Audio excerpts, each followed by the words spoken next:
ভারতের পররাষ্ট্র সচিবের সাথে যেসব বিষয় নিয়ে কথাবার্তা বলেছি সেগুলো আপনাদের সামনে উপস্থাপন করছি। আপনারা জানেন যে ভারত আমাদের নিকটতম প্রতিবেশী। ভারতের সঙ্গে আমাদের সম্পর্ক ঐতিহাসিক।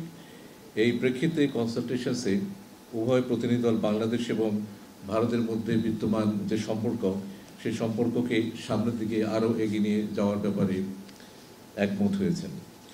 কনসালটেশনসে দুই দেশের পারস্পরিক স্বার্থ সংশ্লিষ্ট বিভিন্ন বিষয় নিয়ে ফ্রি, ফ্র্যাঙ্ক অ্যান্ড ক্যান্ডিড তথা খোলা মনে আলোচনা হয়েছে।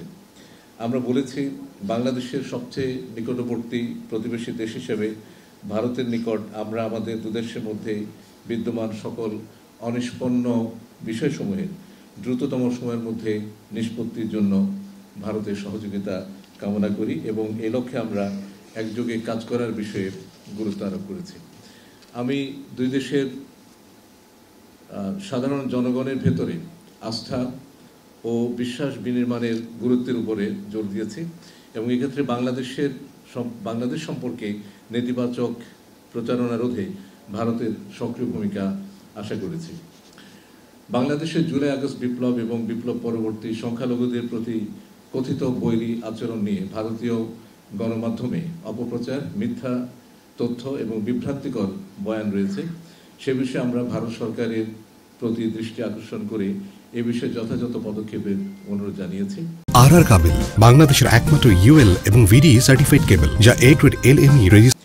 সেই সাথে আমরা জোর দিয়ে বলেছি যে বাংলাদেশে বসবাসরত সব ধর্ম নির্বিশেষে স্বাধীনভাবে সব মানুষ ধর্মচর্চা করে আসছে এবং এ বিষয়ে কোনো ধরনের বিভ্রান্তি এবং অপপ্রচারের সুযোগ নেই।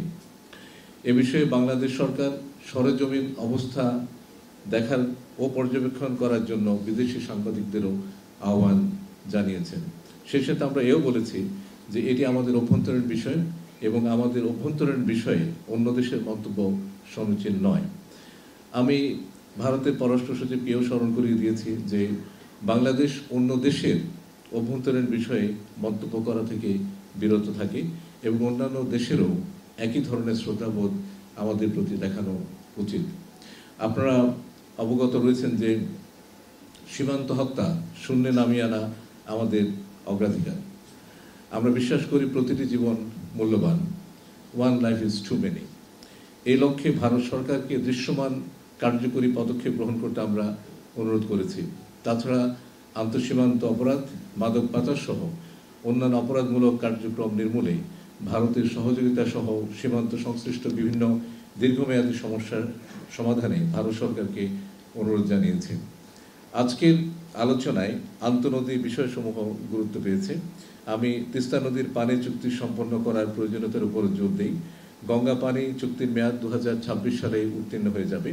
সে প্রেক্ষিতে তা নবায়নের প্রক্রিয়া শুরু করার উপরও আমরা গুরুত্ব দিয়েছি। এছাড়াও আরও যে কয়টি আন্তঃসীমান্ত নদীর পানি বন্টন সংক্রান্ত চুক্তি দুই পক্ষের মধ্যে আলোচনাধীন, সেসব সম্পন্ন করার জন্য বিশেষ জোর দিই। বন্যা পূর্বাভাস, উপাত্ত কিংবা ডেটা আদান প্রদান সহ বন্যা প্রতিরোধে ভারতের সার্বিক সহযোগিতা কামনা করি এবং এ বিষয়ে একটি উচ্চ পর্যায়ের মেকানিজম গঠন করার বিষয়েও আলোচনা করি। ভারত আমাদের অন্যতম বৃহত্তম বাণিজ্যিক অংশীদার। ভারতের সাথে আমাদের দ্বিপাক্ষিক বাণিজ্য বৃদ্ধির জন্য বিদ্যমান ট্যারিফ, প্যারাট্যারিফের মতো বাধাসমূহ দূর করার উপায়ের উপর আমরা গুরুত্ব আরোপ করেছি।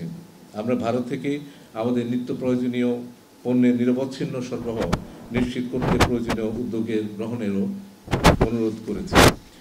আপনারা জানেন যে বর্তমানে ভারতের সাথে জ্বালানি এবং বিদ্যুৎ খাতে আমাদের পারস্পরিক সহযোগিতা ক্রমাগত বৃদ্ধি পাচ্ছে। আমরা ভারত থেকে বর্তমানে প্রায় 2656 মেগাওয়াট বিদ্যুৎ আমদানি করছি। বর্তমান ভূরাজনৈতিক প্রেক্ষাপটে এই সহযোগিতা বৃদ্ধি পেতে পারে। ভারতের মধ্য দিয়ে নেপাল ও ভুটান থেকে জলবিদ্যুৎ আনার বিষয়েও ভারতের সহযোগিতার প্রয়োজন। এই অঞ্চলের শান্তি ও স্থিতিশীলতা রক্ষায় এবং রোহিঙ্গা সংকটের স্থায়ী সমাধানে বাংলাদেশে অবস্থানরত 1.2 মিলিয়ন রোহিঙ্গা প্রত্যাবাসনের ক্ষেত্রে ভারতের সহযোগিতার জন্য আহ্বান জানিয়েছি। প্রতি বছর পর্যটন এবং চিকিৎসা উপলক্ষে উল্লেখযোগ্য সংখ্যক বাংলাদেশি ভারত সফর করে। তাদের ভিসা প্রাপ্তি সহজীকরণ সহ অন্যান্য কনসুলার ইস্যু সহজীকরণের জন্য আমরা অনুরোধ জানিয়েছি। যে সকল বাংলাদেশি নাগরিক ভারতের আদালতে দেয়া সাজা বাংলাদেশে অথবা ভারতে ভোগ করছে তাদের সাজা মওকুফের বিষয়ে ভারতে যথাযথ বিবেচনার জন্য অনুরোধ জানানো হয়েছে। এছাড়া ভারতে আটক বাংলাদেশের জেলেদের মুক্তির বিষয়ে আলোচনা হয়েছে। আজকের আলোচনায় ভারতের পররাষ্ট্র সচিব বাংলাদেশের অন্তর্বর্তীকালীন সরকারের সাথে একযোগে কাজ করার বিষয়ে ভারত সরকারের দৃঢ় প্রত্যয় ব্যক্ত করেন।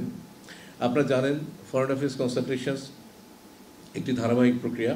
আমরা 2023 সালের নভেম্বর মাসে এফওসির সর্বশেষ বৈঠক নয়াদিল্লিতে করেছিলাম।